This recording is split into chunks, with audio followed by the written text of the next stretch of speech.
নমস্কার বন্ধুরা, আপনাদের স্বাগত। আজ আমি আপনাদের একদম দোকানের মতো দই করে দেখাবো। আমি দুধ নিয়েছি, দুধটা ভালো করে জাল করে নেব। আমি দুধটা ভালো করে জাল করে নিয়েছি। আমি এই দইতে গুঁড়ো দুধ দেব। গুঁড়ো দুধের মধ্যে গরম দুধ একটু দিয়ে দুধটা গুলে নেব।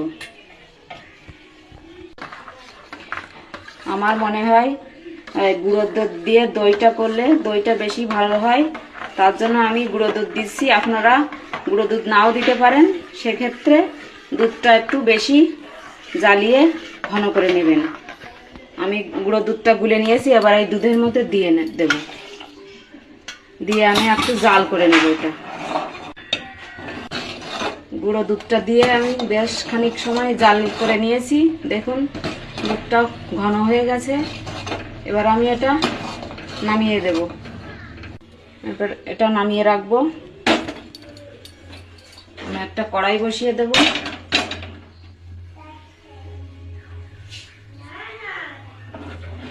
দোকানের দইতে সুন্দর একটা গন্ধ বেরোয় আর একটা কালার পাওয়া যায়। আমি সেই কালারটা করার জন্য আর গন্ধটা পাওয়ার জন্য আমি একটা ক্যারামেল তৈরি করে নেব। কড়াইতে দিয়ে দেবো চিনি।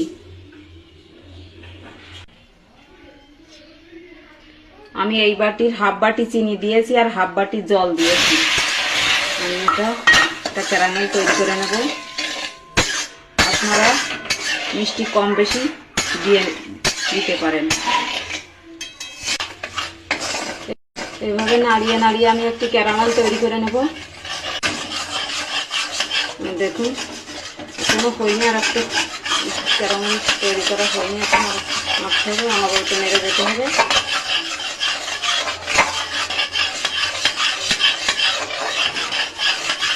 ক্যারামেল তৈরি হয়ে গেছে। এবারে জ্বালিয়ে রাখা দুধটা আমি দিয়ে দেবো।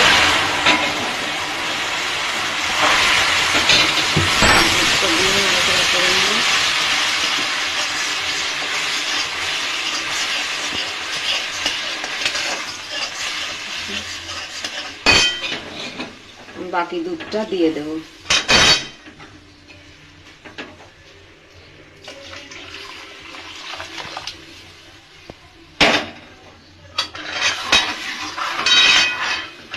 জাল করে নেব। এবার আমার জাল উঠে গেছে, আর জাল করব না, গ্যাসটা অফ করে দেব। আমি দুধটা এভাবে একটু ফাটিয়ে দেব, একটু ফাটিয়ে নেব। এভাবে ফাটিয়ে ঠান্ডা করে নেব।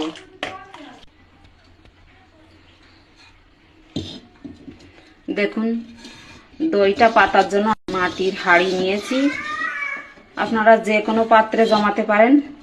আমি একটু দইয়ের বীজ লাগিয়ে দেব হাঁড়িতে।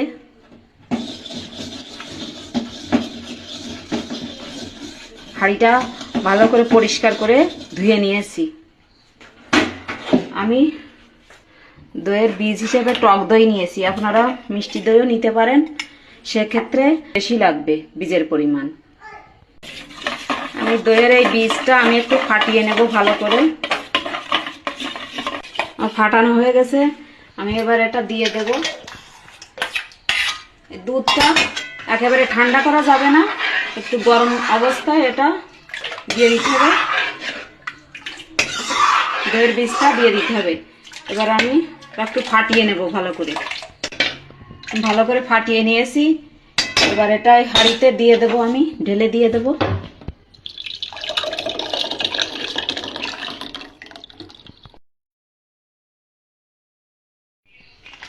আমি এরকম একটা প্লাস্টিক নিয়েছি, মুখটা আমি বেঁধে দেব। আমি এভাবে এটা বেঁধে দিয়েছি। আমি এই কাপড়টা দিয়ে ঢেকে দিলাম। এবার একটা গরম জায়গায় আমি রেখে দেব। জমার পরে আপনাদের দেখাবো। এটা আমি এটাই মিট শেপের ভিতর রেখে দিয়েছি। এটা আমি আটকে দেব। এটা 10-12 ঘন্টা লাগবে জমতে। জমে গেলে আপনাদের এটা দেখাবো। বন্ধুরা দেখুন দইটা জমে গেছে। আমি বলেছিলাম 10-12 ঘন্টায় দইটা জমে যাবে। এখন শীতকাল, তার জন্য জমেনি, পুরো একদিন এক রাত লেগেছে, 24 ঘন্টা লেগেছে। এটা আমি আপনাদের কেটে দেখাবো। দেখুন কতটা ভালো হয়েছে দইটা, দেখুন, এই দেখুন একদম দোকানের মতো হয়েছে। দেখুন, রেসিপিটা যদি ভালো লাগে লাইক কমেন্ট শেয়ার করবেন, চ্যানেলটা অবশ্যই সাবস্ক্রাইব করবেন।